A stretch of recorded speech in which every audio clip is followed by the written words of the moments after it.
YES is called the Youth Energy Summit, and it's an award-winning youth-led program that really focuses on hands-on learning, focusing on environmental solutions.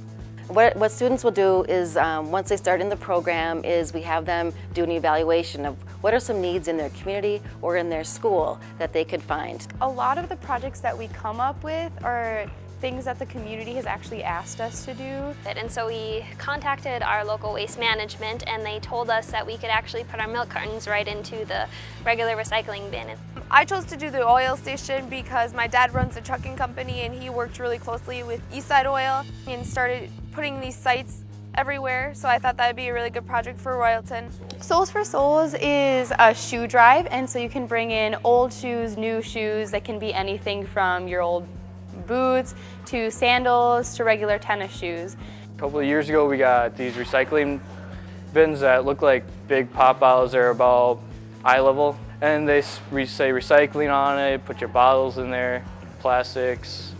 Plus, YES also brings along some funding to help projects come along, because I think as a teacher you're always looking at, okay, I really want to do this, but how can we make it happen? I nominated Royalton because of their outstanding leadership that they have shown, not only in their community here, but as a program for us. We really look to them as leaders on how they have developed their program.